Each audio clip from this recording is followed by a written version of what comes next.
Bien que la guerre soit terminée depuis des décennies, les choses qu'elle a laissées derrière elle continuent d'apparaître. Certaines ont été découvertes par hasard. D'autres sont restées cachées en silence, intactes. Ce qui a été trouvé après le conflit n'était pas toujours des armes ou des documents. Dans de nombreux cas, il s'agissait d'espaces cachés, d'objets enterrés ou de pièces fermées à clé où personne n'avait remis les pieds. Chaque découverte révélait une partie du système qui fonctionnait à toutes les échelles, de l'industriel au symbolique. Rien n'était laissé au hasard. Chaque recoin construit par le régime avait un but. Certains étaient faciles à comprendre. D'autres, même aujourd'hui, restent sans explication. Le plus troublant n'était pas seulement ce qui a été trouvé, mais comment et où cela était stocké. Des caméras souterraines, des laboratoires fermés, des salles de surveillance camouflées. Tout faisait partie de quelque chose qui ne s'est pas terminé en 1945. Cela a juste changé de forme. Jusqu'où le régime nazi est-il allé pour cacher ses secrets les plus sombres? Lors de travaux de rénovation dans la partie la plus haute d'un ancien bâtiment, des ouvriers sont tombés sur quelque chose de complètement inattendu. Alors qu'ils démontaient des sections du toit, ils ont remarqué une ouverture dans un mur qui ne figurait sur aucun plan. C'était un espace soigneusement couvert. En entrant, ils ont découvert qu'il ne s'agissait pas de débris ou de restes aléatoires. Ils se trouvaient devant un compartiment méticuleusement préparé. À l'intérieur de cet espace réduit et caché, il y avait une collection d'objets qui semblaient arrêtés dans le temps. Des drapeaux avec des croix noires sur fond blanc et rouge, des brassards intacts, des portraits d'un leader qui a marqué le siècle, des manuels de jeunesse et des livres avec des messages graphiques. Tout était en parfait état, comme si cela avait été rangé la veille. Le site où cette cachette est apparue avait fonctionné des décennies auparavant comme centre de réunion de jeunesse sous la structure étatique de l'époque. Ce n'était pas une trouvaille fortuite. Quelqu'un avait décidé de conserver ces éléments avec beaucoup de soin, anticipant peut-être que le régime ne durerait pas. Les objets n'étaient ni empilés ni jetés. Chacun avait une place exacte. Il y avait un ordre qui suggérait l'intention de les conserver et non de les cacher à la hâte. Cette découverte n'a pas eu lieu dans n'importe quel site. C'était un bâtiment public, une école utilisée pendant la guerre comme siège d'endoctrinement de la jeunesse. De l'extérieur, rien ne semblait inhabituel. Mais entre ces murs, une capsule du passé était restée en silence. Les matériaux ont été remis au musée local, où ils ont commencé à être examinés un par un. Bien qu'il ne s'agisse pas de pièces uniques, la manière dont elles étaient conservées et l'endroit où elles ont été trouvées leur donnaient un poids supplémentaire. Cette découverte a montré comment même les lieux dédiés à l'enseignement pouvaient avoir été utilisés pour semer des idées à des fins de contrôle. Les livres, les uniformes, les insignes n'étaient pas seulement de la symbolique. C'étaient des outils de formation, utilisés pour modeler la pensée de ceux qui ont grandi sous cette structure.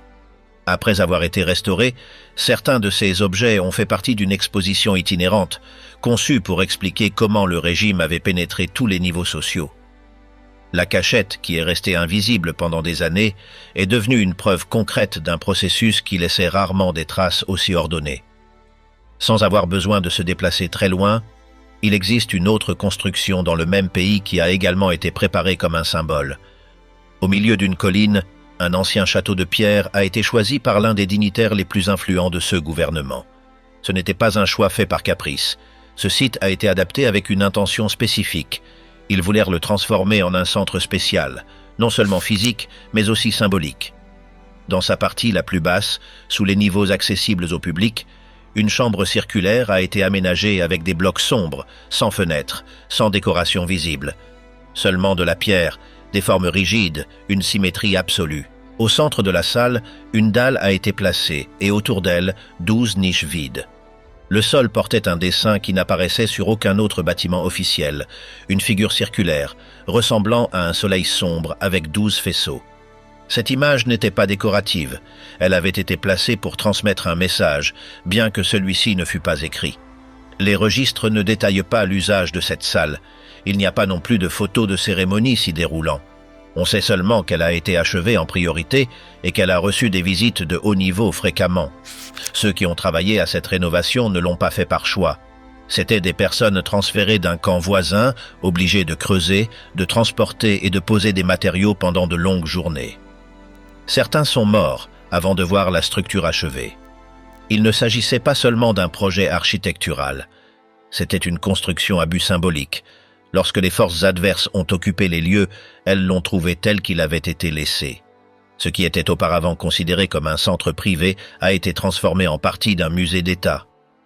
La salle souterraine est restée intacte. Sa forme, sa disposition, l'entrée de lumière d'un point supérieur qui, à certains moments, illuminait le centre de la pièce, tout est resté identique. Il n'y avait ni panneau, ni plaque, seulement la pierre et le silence. Le site a été ouvert au public, avec des restrictions claires. Aucun acte, geste d'hommage ou réunion d'aucune sorte n'est autorisé. Il est surveillé et réglementé. Ce qui était auparavant un espace fermé et exclusif est devenu une partie du témoignage de CE qui a réellement été conçu à ce moment de l'histoire. Aujourd'hui, on le parcourt comme on parcourt une ruine. Mais les pierres ne parlent pas, elles sont juste là, montrant sans expliquer. Non loin de là, parmi des forêts denses et un terrain montagneux, un autre site construit pendant les mêmes années a eu une fonction plus directe. Là, aucun symbole n'a été gravé, ni aucune tour de pierre n'a été érigée. Ce qui a été excavé dans cette région l'a été dans un but complètement différent.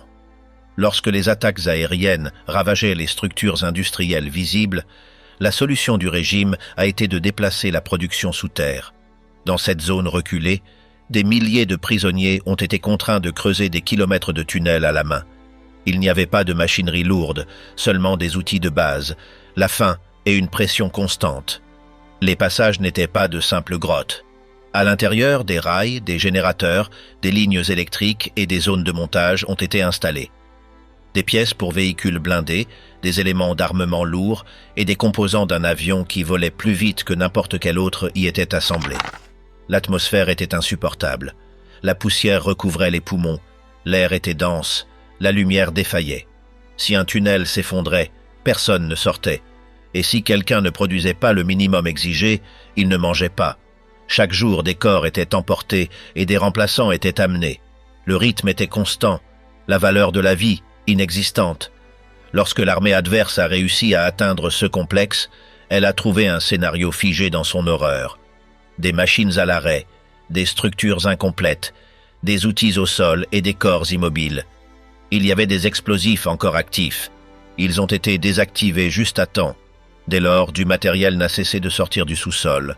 Des débris métalliques, des projectiles non utilisés, des pièces abandonnées et aussi des os mêlés à du ciment. La majeure partie de ce système a été scellée avec du béton. Malgré cela, de temps en temps, lors de fortes pluies ou de fouilles accidentelles, des traces de ce qui s'y est passé apparaissent. Personne n'a jamais réutilisé ces tunnels. Ils n'ont pas été nettoyés, ni convertis en autre chose. Tout ce qui y a été laissé y est toujours. Au fil des ans, ce qui était resté sous la mer a commencé à en dire plus que les documents. Le long de l'océan qui séparait l'Amérique de l'Europe, des dizaines de structures métalliques reposent dans un silence absolu. Ce ne sont pas des épaves communes, ni des navires marchands. Ce sont des embarcations conçues pour ne pas être vues, pour couler et disparaître sans laisser de traces. Les sous-marins allemands, connus pour leur létalité en haute mer, restent encore sous l'eau, scellés par la pression et le froid. Après les avancées en matière de détection, beaucoup d'entre eux ont été abattus, un par un. Certains ont été retrouvés des décennies plus tard dans des conditions presque intactes, comme si le fond de l'océan les avait figés à l'instant exact de leur naufrage. Toujours avec leurs compartiments fermés, avec la peinture à peine érodée et les instruments à leur place. Dans plusieurs CA, les restes des équipages se trouvaient toujours à l'intérieur, immobiles, comme si le temps ne les avait pas touchés. Les sites où ils ont été retrouvés ne sont pas ouverts aux visites. Il n'y a pas de tourisme ni de sauvetage. Ils sont considérés comme des lieux de repos éternels. La pression des profondeurs maintient tout fermé, comme si l'intérieur avait été emballé en silence. Certains sous-marins ont été documentés, dans lesquels se trouvent encore des conserves, des cartes de navigation et des effets personnels qui racontent sans mots ce que c'était que de vivre sous l'eau pendant des semaines. Dans l'une de ces découvertes, la coque est restée complète, avec seulement une section frontale endommagée par l'impact. Un autre a été localisé à côté du navire qui l'avait attaqué, comme si les deux avaient été piégés au même moment.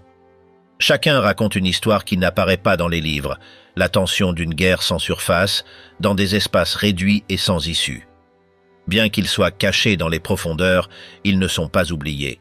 La technologie moderne a permis de retrouver plusieurs de CES submersibles.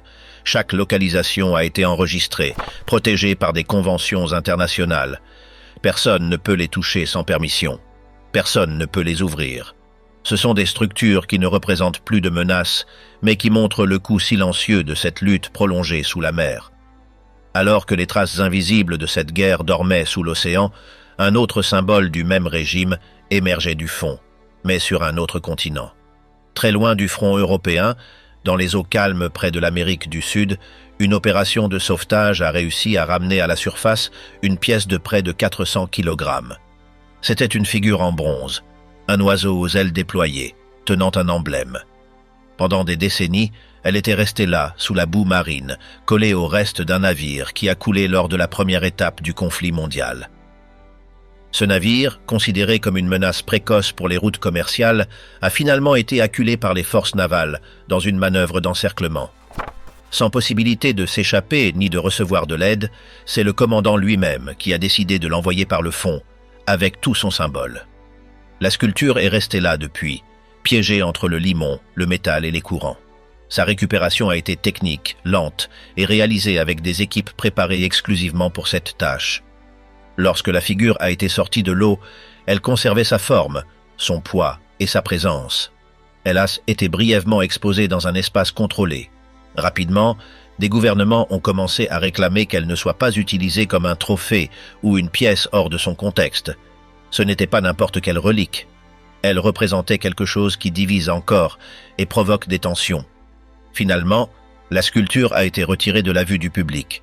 Elle a été vendue sous des conditions spécifiques. L'acquéreur n'a pas été révélé. On a seulement su qu'elle ne serait plus disponible pour être montrée sans autorisation. Ce qui est resté, c'est le souvenir d'un objet symbolique qui avait traversé des générations sans être vu. Il est apparu à la lumière, a généré la polémique et a de nouveau disparu. Comme de nombreux éléments de cette époque, sa valeur n'était pas matérielle, mais résidait dans ce qu'il représentait. Ce n'était pas seulement une pièce navale, c'était un vestige idéologique sauvé du silence de l'océan. Presque en parallèle, mais de l'autre côté du canal qui divise la France du Royaume-Uni, un autre ensemble de structures est resté debout, sans besoin de fouilles ni de sauvetage. Là, dans des territoires insulaires autrefois occupés, subsistent des vestiges visibles de ce qui fut une stratégie défensive démesurée. Lorsque le régime a étendu son contrôle à ces îles britanniques proches du continent, il n'a pas tardé à les transformer en bastions militaires. Des tunnels ont été creusés, des postes en béton renforcés ont été construits, des tourelles, des entrepôts, des systèmes de ventilation et des salles de commandement ont été installées. Chacune de ces constructions avait un but, anticiper une attaque qui n'est jamais survenue. Les routes ont été modifiées pour relier les bunkers, les plages ont été entourées de points de tir. Même les collines ont été perforées pour cacher des munitions et des soldats. Le travail a été effectué par des mains contraintes. Ce n'était pas volontaire. L'infrastructure a grandi à mesure que la situation du régime s'aggravait. Pendant que les troupes reculèrent sur le continent, les défenses de ces îles augmentaient. Cela semblait une contradiction, renforcer un site sans importance stratégique alors que tout le reste s'effondrait. Lorsque le conflit a pris fin, beaucoup de ces structures sont restées vides, désaffectées.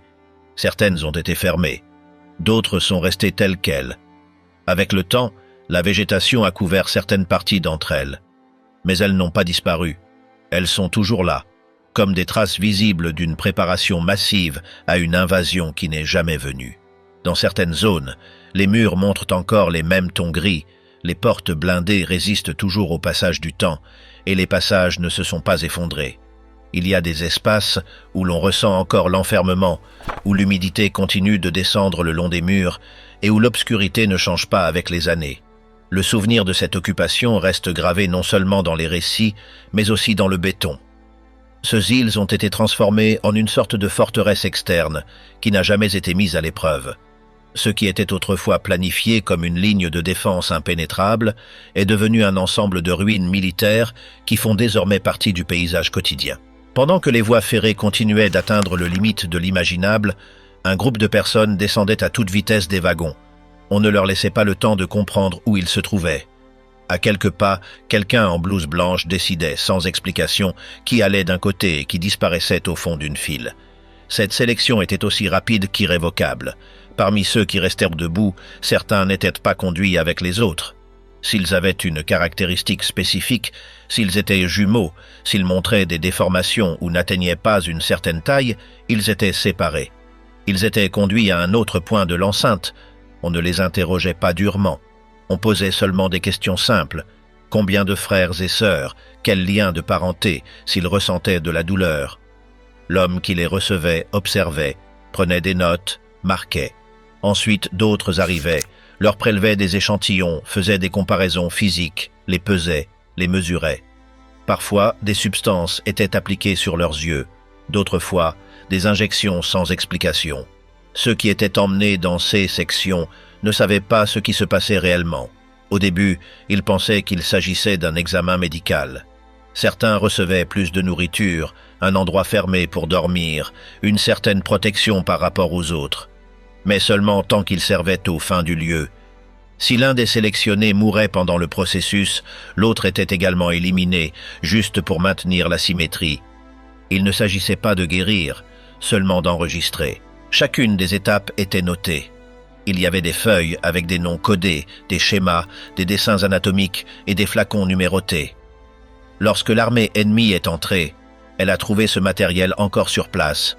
Une partie avait été brûlée à la hâte, mais de nombreux dossiers étaient toujours là. Également des instruments, des flacons avec des restes conservés, des dessins techniques et un silence qui n'expliquait rien mais montrait tout. Le nombre de mineurs qui ont subi ces procédures dépasse le 1000. Très peu ont réussi à s'en sortir. La plupart ne comprenèrent pas que cela faisait partie d'une séquence et non d'un traitement. Le médecin qui les dirigeait s'est échappé avant la fin. Il a changé de pays, de nom, de vie. Il n'a jamais été jugé. Des années plus tard, des restes correspondant à son identité ont été retrouvés, mais il n'y a jamais eu de déclaration finale. Seulement des fragments, des os, des documents et des témoignages de ceux qui se souviennent encore. Tout ce qui se faisait dans ce sous-sol a été documenté par ceux qui ont survécu. L'endroit n'avait pas besoin de parler, il suffisait d'entrer pour comprendre. Il n'y avait ni plaque commémorative ni ornement. Seulement des murs avec des marques, des tables non nettoyées et des cahiers qui en disaient plus que n'importe quel procès n'aurait pu dire. Dans une structure fermée, éloignée du trafic urbain et sans signalisation visible, un groupe technique est entré pour examiner ce qui semblait être une simple salle de maintenance. Ce qu'ils ont trouvé ne correspondait à aucun plan connu. Il y avait une ancienne trappe métallique, scellée avec des rivets datant de plusieurs décennies. En forçant l'entrée, est apparue une pièce inhabituellement propre, avec des murs recouverts de plaques opaques et des dispositifs alignés sur des tables métalliques sans rouille. L'un des artefacts les plus frappants avait une forme cylindrique, avec des bobines enroulées et un noyau qui semblait conçu pour émettre des chants. À côté, il y avait des tubes de verre connectés à des condensateurs primitifs. Rien n'était étiqueté. Cependant, les techniciens qui les ont inspectés ont immédiatement su qu'il ne s'agissait pas de mécanismes courants. Il y avait des diagrammes avec des schémas de transmission énergétique, des calculs de fréquences et des distances à noter. Tout suggérait que ces instruments avaient été utilisés pour expérimenter la possibilité d'envoyer de l'électricité à travers l'air, sans avoir besoin de câbles physiques. Les documents trouvés sur les étagères étaient écrits avec une calligraphie précise, mêlant des termes électriques à un langage militaire. Certaines feuilles mentionnaient des noms de scientifiques liés au régime. Tout semblait indiquer que cette pièce avait été un laboratoire expérimental, délibérément caché. Aucune preuve de destruction ni de signe d'abandon abrupt n'ont été trouvés.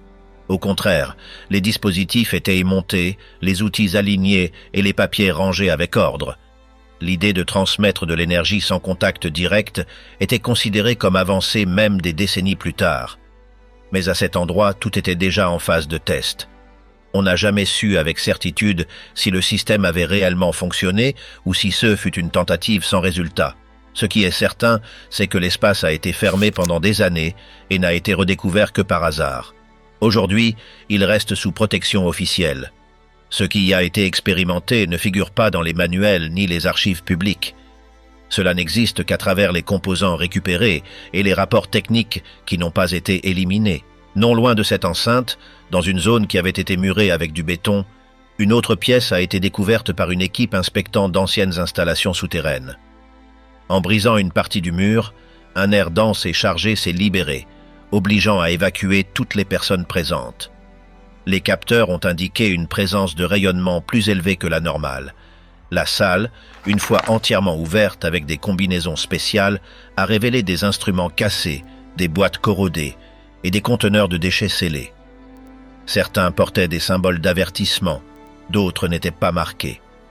Au centre se trouvait une plateforme circulaire et autour d'elle, des câbles brisés reliaient des écrans désormais inutilisables.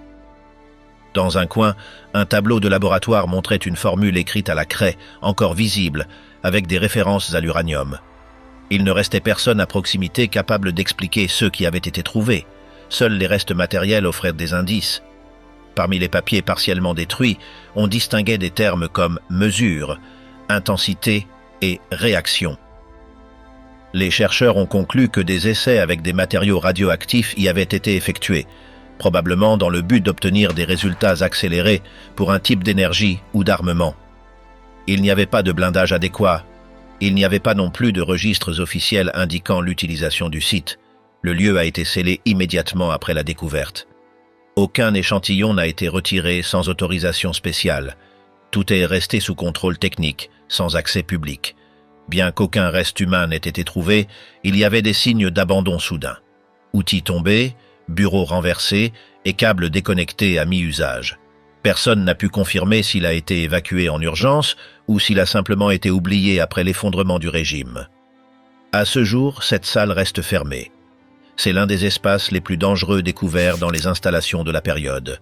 Son existence n'apparaît dans aucun dossier militaire. Il n'a été possible de la trouver que grâce à la dégradation partielle du ciment qui la recouvrait.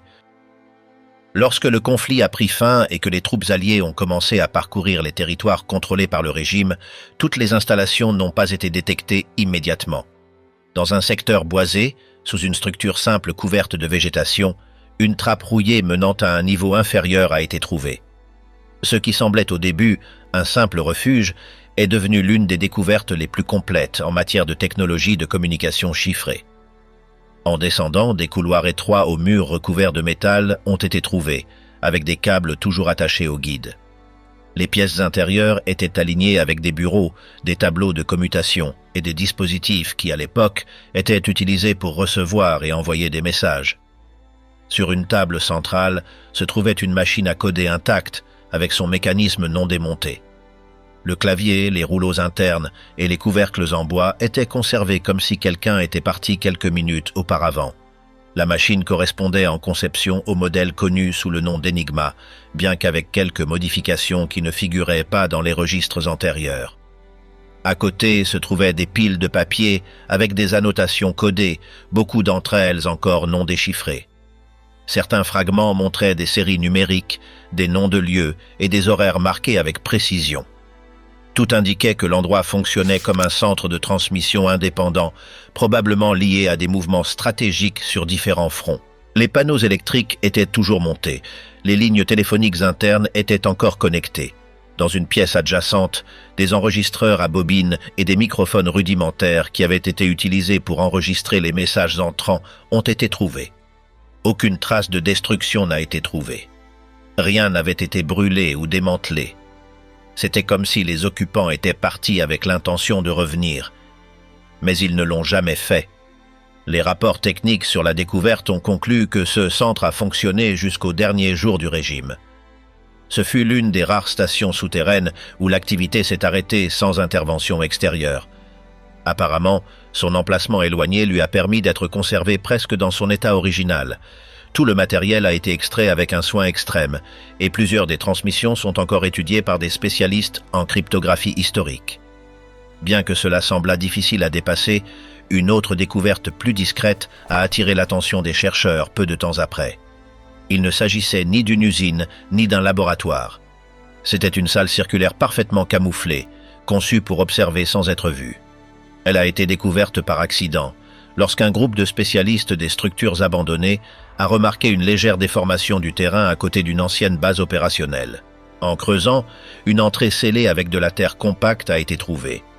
En entrant, une pièce sans mobilier est apparue, mais avec des murs rotatifs et des lucarnes dissimulées sur le périmètre. Toute la conception était orientée vers un seul but: permettre le suivi visuel de l'environnement extérieur sans révéler la position de l'observateur. Les murs intérieurs avaient des ouvertures cachées couvertes de filtres optiques. De l'intérieur, on pouvait regarder vers l'extérieur, mais de l'extérieur, l'existence de la salle n'était pas détectée. Il n'y avait pas de câbles électriques visibles, mais des mécanismes manuels pour contrôler les ouvertures. Des restes de lentilles et des pièces optiques emballées ont également été trouvés. Contrairement à d'autres installations plus industrielles, cet endroit ne montrait pas de signes d'utilisation prolongée. Il n'y avait pas de signes de logement ni d'effets personnels. Seulement des outils techniques, des notes sur papier calque et des marques au sol indiquant des points d'observation calibrés. Le design s'écartait de l'architecture typique de défense ou de combat. Il se rapprochait davantage d'une surveillance visuelle secrète, peut-être pour surveiller des essais d'armement, des exercices d'entraînement ou des mouvements dans une zone restreinte. Quelques cartes déchirées collées au mur montraient des coordonnées proches, avec des lignes tracées depuis le centre de la salle vers des points spécifiques du terrain. Quand les environs ont été examinés, il a été découvert que depuis cet emplacement exact, on pouvait voir, sans être vu, une vaste étendue de la vallée inférieure. Chaque ouverture était calculée pour couvrir une bande distincte, comme s'il s'agissait d'un système primitif de surveillance par secteur. Les autorités ont scellé la salle peu après la découverte. Elle n'a pas été transformée en musée, elle n'a été documentée que dans des rapports internes. La technologie utilisée là-bas, bien que simple, révélait une intention claire de contrôle visuel sans exposition. Et pourtant, à un autre endroit plus éloigné, une structure qui s'est avérée encore plus déconcertante a été trouvée, cette fois dans une zone boisée de l'Est, loin de toute route fréquentée. Là, une série d'anciennes installations partiellement couvertes par la végétation a attiré l'attention d'une équipe d'inspection. Ce qui semblait être une simple structure de stockage a finalement révélé quelque chose de beaucoup plus difficile à classifier. Après avoir démonté une double porte d'acier rouillé, le groupe est entré dans une salle centrale mal éclairée. Dans les coins pendaient encore des chaînes attachées à des cadres métalliques. L'odeur était sèche, vieille, avec des traces de produits chimiques. Il n'y avait pas de papier visibles au début, mais en examinant les compartiments inférieurs, des plateaux avec des restes osseux soigneusement étiquetés ont été trouvés. Les pièces ne correspondaient à aucun animal reconnaissable de forme complète. Certaines avaient des extrémités qui semblaient fusionnées. D'autres présentaient des dents disproportionnées ou des crânes allongés qui ne coïncidaient avec aucune espèce naturelle. Les experts en anatomie consultés des jours plus tard ont confirmé qu'il s'agissait de restes d'animaux, mais avec des interventions chirurgicales évidentes. Ce n'étaient pas des déformations naturelles. Il y avait des coupes nettes, des implants rudimentaires, des sutures avec des fils métalliques et des parties unies qui ne devraient pas coexister. Parmi les restes, il y avait des fragments de rapports médicaux brûlés partiellement, où l'on pouvait lire des termes comme stabilité, adaptation et réponse. Les feuilles ne portaient ni signature ni sceaux officiels. À un niveau inférieur de l'installation, un petit amphithéâtre avec des bancs étagés et une table de dissection centrale a été trouvé. Les murs étaient recouverts de carreaux blancs, déjà fissurés par l'humidité. À côté d'un évier sans eau, il y avait des flacons brisés avec des liquides déjà évaporés et des étiquettes en allemand avec des symboles d'avertissement. L'ensemble du lieu n'était pas fait pour abriter des personnes à long terme.